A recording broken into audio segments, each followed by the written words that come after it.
Hey guys, welcome. I am doing another video here to just help you with drawing atoms. We went over this in class, but this is just another video to reinforce this information in case you forgot it or missed class or something like that. When you're doing this, you don't have to do it on your computer. I'm just doing that so I can record what I'm doing. Also, please make sure to refer to the rules to remember. There's 6 important rules, and if you follow those step by step, it should be a lot easier. So we're going to start with one that's very easy. Hydrogen, oh my god, this is my first time using this. Hydrogen has an atomic number of 1 and an atomic mass of 1. So we remember that the atomic number tells us the number of protons.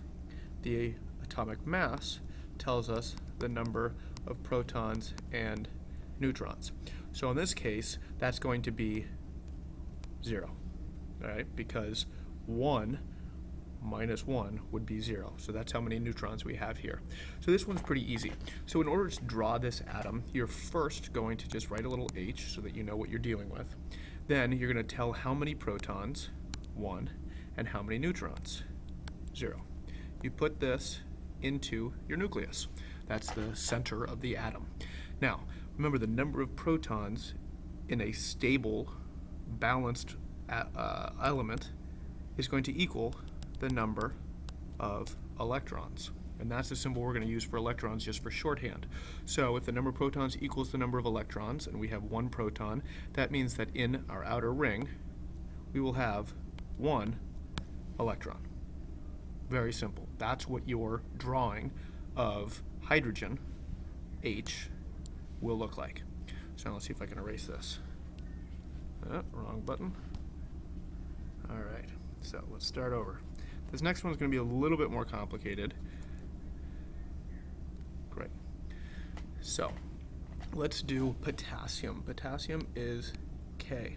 So that looks like 19 and 39 when it's in, if we would find it on the periodic table. So if we want to do our math, that means that the number of protons, this tells us the number of protons, which equals the number of electrons. So that'll be 19 protons and 19 electrons.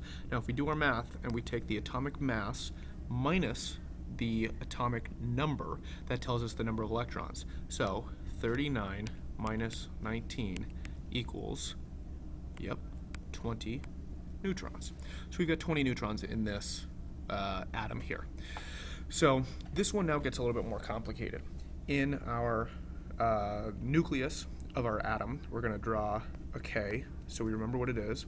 We're then going to say 19P for 19 protons, and we're going to draw 20N for 20 neutrons.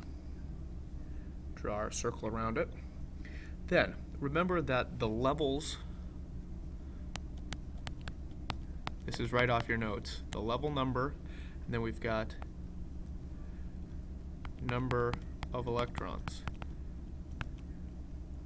So in the first level, we have 2 electrons. In the second level, we have 8 electrons. In the third, we can have up to 18, and in the fourth, we can have up to 32.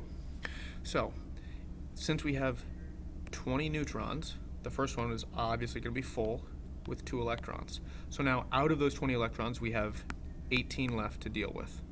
Or, sorry, whoa. Excuse me here. We don't have 20 protons, we have 19 protons and electrons to deal with.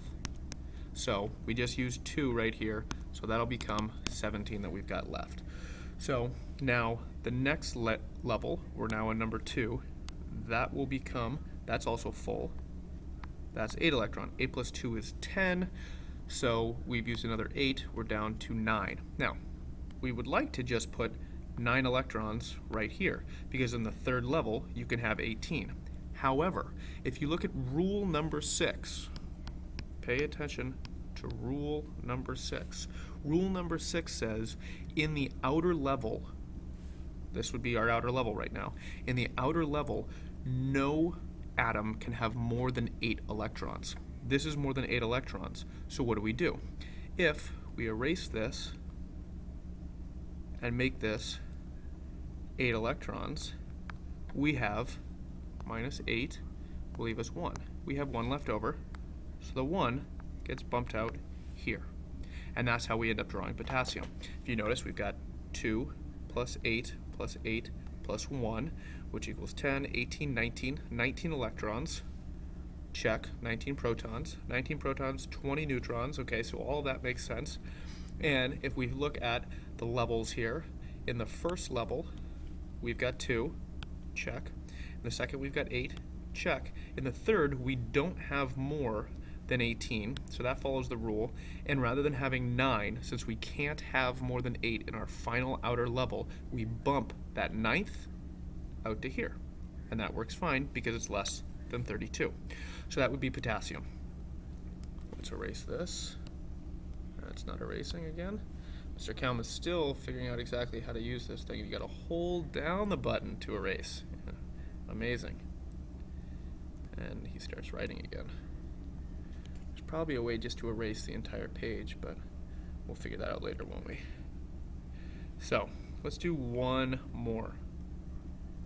And if you have figured it out by now, you can stop watching if you want to. Let's do calcium. So, calcium, we need to figure out how many protons and neutrons and electrons we're on calcium, how many protons and neutrons calcium has. So I'm going to go to my notes because I don't know off the top of my head. Calcium has 20 and 40. So that tells us that it's got 20 protons and 20 electrons. 40 minus 20 equals 20 neutrons.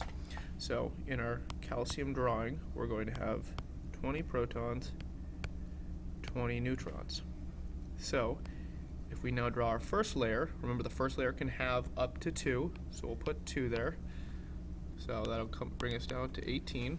Notice how I always keep track of that too, so that if I get confused or if I do my math wrong, I'm always checking it up there.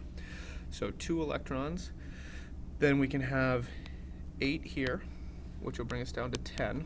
Now, the third can have up to 18, so I can put all 10 here, except that would be our final and last outer level, which can't have more than 8.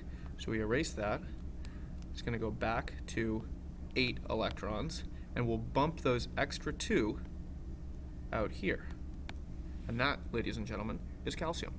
Hope this helped. There's a few more to do from class, selenium, etc., and then you need to pick 5 of your own choosing and draw those on the lab activity page and turn that in. Thank you.